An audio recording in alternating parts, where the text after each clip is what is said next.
एक गांव था, अलसपुर। नाम से ही पता चलता है लोग यहाँ बेहद आलसी थे, पर सबसे आलसी गोलू। गोलू, उठ, सूरज भी थक गया होगा। माँ, सुबह इतनी जल्दी क्यों आ जाती है? क्योंकि किसी को तो काम करना है। काम? वो क्या होता है? माँ आंखें घुमाती है और काम पर जाता है। तभी माँ खेत पे जाने लगती है। मैं खेत जा रही हूँ, खाना बना लेना, समझे? अरे माँ, मैं छोटा सा मासूम बच्चा हूँ। चूल्हा जलाते ही मेरा भविष्य जल जाएगा। नाटक बंद। कल मोबाइल चलाते वक्त तो तुम वैज्ञानिक बने फिर रहे थे। वो तो रिसर्च थी माँ, रिसर्च। रिसर्च बाद में करना, पहले दाल भात बना लेना। अगर आपने मुझे अकेला छोड़ा तो मेरी आत्मा भूख से शरीर छोड़कर चली जाएगी। इतनी भी भूख नहीं है कि उड़ जाओगे। माँ जाती है और तवा लेकर आती है। ये लो तवा, इससे सीखो। माँ घर छोड़कर काम पर चली जाती है। काश ये तवा खुद ही खाना बना देता। तभी तवे से धमाकेदार नीली रोशनी निकलती है और बोलती है, तुमने बुलाया बच्चे? अम्मा बोलता है। मैं हूँ जादुई तवा, सहस्र भोजन निर्माता। मतलब आप खाना बना देंगे? हाँ, बस एक शर्त, मेरे बारे में कभी लालच, झूठ या दिखावा मत करना। झूठ? मैं कभी नहीं। तवा खाना बनाता है। Idli, pizza, gulab jamun, spring roll. Golu खुशी से खाना खाता है। 10 दिनों के बाद सुबह सभी गांव वाले खेती के लिए चले गए। गोलू हर रोज तवे का इस्तेमाल करता है। धीरे धीरे आलस और बढ़ जाता है। गोलू गांव वालों के सामने दिखावा करता है। देखो देखो गांव वालों, आज तुम सब अपनी आंखों से असली जादू देखने वाले हो। मैं हूँ गोलू, मास्टर शेफ गोलू। भीड़ में से आवाजें आती हैं। अरे सच में? इतना छोटा सा लड़का और शेफ? पहले भी तो ये खेत में काम करता था। अरे वो सब पुरानी बातें हैं, अब मैं बड़ा आदमी बन गया हूँ। तवा हल्का हल्का कांपता है। गोलू, झूठ मत बोलो, ये सही नहीं है। बस आज तरे भाई, आज मेरी इज्जत का सवाल है। तवा कुछ शांत हो जाता है। खाना अपने आप बनने लगता है। लोग तालियां बजाने लगते हैं। वाह, क्या जादू है! गोलू तो सच में कमाल का शेफ है। गोलू सीना फुलाकर मुस्कुरा देता है, लेकिन तवे की चमक धीरे धीरे बुझ जाती है।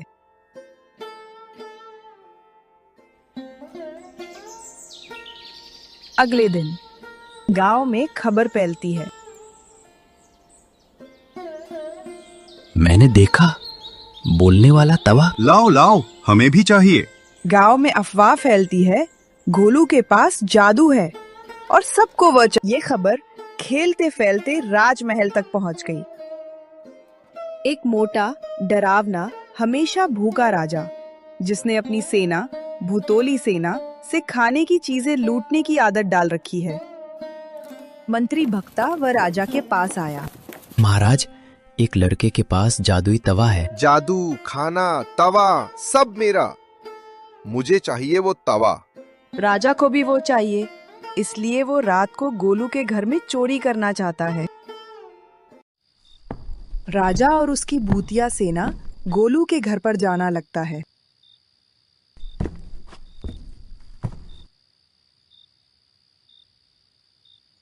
गोलू सो रहा था, तभी राजा और उसका भूतिया आर्मी आ जाता है।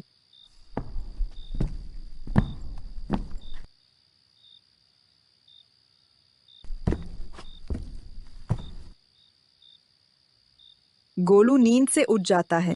कौन? चोर? भूत? मम्मा! तवा चिल्लाता है, गोलू सावधान। पर तवे को उठा लिया जाता है। अब ये तवा मेरे लिए हजारों व्यंजन बनाएगा।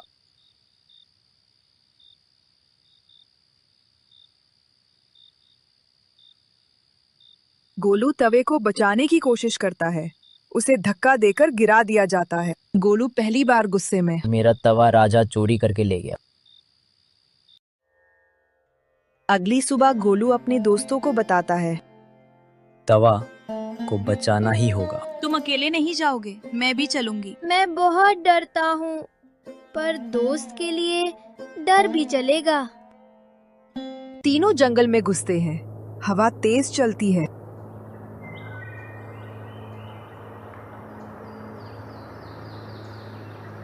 ये आवाज किसकी है? तेरे डर की।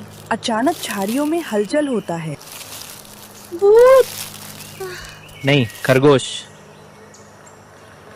तीनों हंसते हैं और आगे बढ़ते हैं। जंगल के किनारे एक पुराना पीपल का पेड़। सफेद दाढ़ी वाला साधु ध्यान में बैठा है। तभी गोलू, रानी और चिंटू दौड़ते हुए आते हैं। महाराज, क्या आपने एक चमकता हुआ तवा देखा है? वो मेरा है, बहुत जरूरी है। जिस तवे की तुम बात कर रहे हो बालक, वो साधारण नहीं है, वो अत्यंत शक्तिशाली है। हाँ, वही, वो जादुई है, मेरा है। क्या तुम उस तवे का इतिहास जानना चाहोगे? हाँ महाराज, सब कुछ जानना चाहता हूँ। साधु की आंखें चमकती हैं, आवाज गूंजती है। बहुत समय पहले एक प्राचीन रसोई देवता हुआ करते थे। उन्होंने ये तवा इंसानों की मदद के लिए बनाया था। ये तवा केवल मेहनत और सच्चाई से चलने वाले के साथ रहता था। जो भी लालच करता, तवा उससे अपनी शक्ति छीन लेता था, और जो सच्चे दिल वाला होता, तवा उसकी रक्षा करता था। तवे की असली शक्ति जादू नहीं, उसका धर्म है, उसका नियम है। कैसा नियम महाराज? तवा सिर्फ उसी का साथ देता है जो उसे दिल से सम्मान दे, लालच से नहीं, दोस्ती से रखे। और बुक्खड़ महाराज? बुक्खड़ महाराज लालची है, वो सिर्फ पेट भरने के लिए तवे को चाहता है। ऐसे व्यक्ति के पास तवा अधिक देर नहीं टिकेगा। तो वो तवा टूट भी सकता है? टूटेगा नहीं, लेकिन अपनी चमक खो देगा। नहीं, मैं ऐसा होने नहीं दूंगा। तवा को बचाना ही होगा। तो देर मत करो बालक, समय बहुत कम है। तो मुझे जल्दी पहुंचना होगा, बुक्कड़ महाराज से पहले। हम सब साथ चलेंगे। डर तो है, पर तवा के लिए मैं भी लड़ूंगा। तीनों तेजी से आगे बढ़ते हैं और साधु पीछे से देखता हुआ कहता है, आज फिर तवे की परीक्षा होने वाली है। बुक्कर का महल काले पहाड़ की चोटी पर खड़ा है। हवा जब चलती है तो मानो चीखती हो। रानी चारों तरफ देखकर सिहर जाती है। ये जगह सही लग नहीं रही गोलू। चिंटू वहीं बैठ जाता है। मुझे नहीं जाना, मैं सच में घर जाना चाहता हूँ। गोलू भी डरा हुआ है, उसके हाथ कांप रहे हैं, आंखों में डर साफ दिख रहा है। वो एक कदम पीछे हटता है, फिर रुक जाता है। वो तवे की बात याद करता है, जादू नहीं, सच्चाई और हिम्मत। गोलू धीरे धीरे सीधा खड़ा होता है। मैं भी डर रहा हूँ चिंटू, लेकिन अगर आज हम पीछे हट गए तो तवा हमेशा के लिए खो जाएगा। रानी चौंक कर गोलू को देखती है। ये वही गोलू है जो पहले जरा सा डरते ही भाग जाता था। गोलू हल्की मुस्कान के साथ कहता है, शायद अब मैं भागना नहीं चाहता। वो सबसे आगे बढ़ता है। अगर तू जा रहा है तो मैं भी पीछे नहीं रहूंगा। रानी भी उसके साथ कदम मिला लेती है। अब ये सिर्फ तवे को बचाने की लड़ाई नहीं, ये हमारी हिम्मत की लड़ाई है। तीनों काले पहाड़ की ओर बढ़ते हैं और हवा पहले से ज्यादा जोर से गूंजती है। बुक्कर महाराज अपने विशाल काले सिंहासन पर बैठा है। उसका पेट ढोल की तरह फूला हुआ, आंखों में लालच की चमक। वह तवे को घूरते हुए गरजता है, ए तवे, तुरंत 56 भोग बना, मुझे भूख लगी है। जादुई तवा हल्का सा चमकता है, फिर ठंडी आवाज में जवाब देता है, मैं मेहनत और सच्चाई वाले के लिए खाना बनाता हूँ, लालची लोगों के लिए नहीं। पूरा महल सन। बुक्कर की नाक फड़क उठती है। कैसे हिम्मत हुई मेरी बात टालने की? मुझे कोई नहीं मना करता। वो तुरंत मंत्र पढ़ने लगता है। काला भोग, काली ज्वाला, तवे को बांध ले, जंजीरें काला। अचानक काले धुएं से मोटी लोहे जैसी जंजीरें निकलती हैं और तवे को कसकर लपेट लेती हैं। तवा ची ची की आवाज करता है, जैसे दर्द में हो। अब तवा मजबूर है, महाराज का गुलाम। तवा की चमक बुझने लगती है, उसकी आवाज कमजोर पड़ जाती है। गोलू, जल्दी आओ, मैं ज्यादा देर नहीं। उसकी आखिरी चमक भी मंद हो जाती है।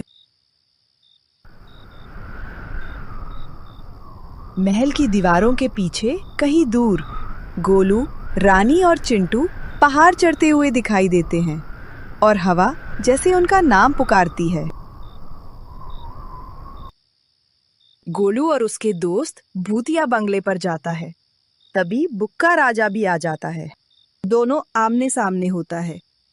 बुक्खड़, मेरा तवा वापस दे दो। वो तवा सिर्फ तवा नहीं, मेरी माँ की उम्मीद है। अरे वाह, एक नन्हा बच्चा मुझे चुनौती देगा। सैनिकों, पकड़ो इसे।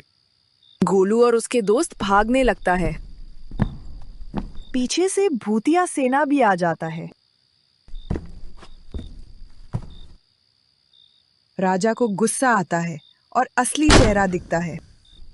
तो फिर असली खेल अब शुरू होगा। गोलू। गोलू और उसके दोस्त तवा के पास आता है। आ गया गोलू, जल्दी से मुझे निकालो। गोलू पैन लेकर महल से बाहर चला जाता है।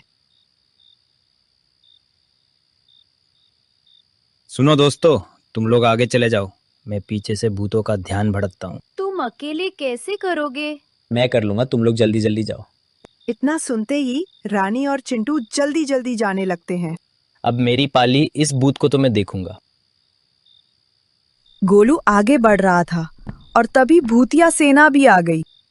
तभी भूतिया राजा बोला, ये मुझे दे दो, मैं तुम्हें कुछ नहीं करूंगा, पर तुम्हें नहीं दिया तो मैं तुम्हें नहीं छोड़ूंगा। नहीं, ये तुझे मैं कभी नहीं दूंगा।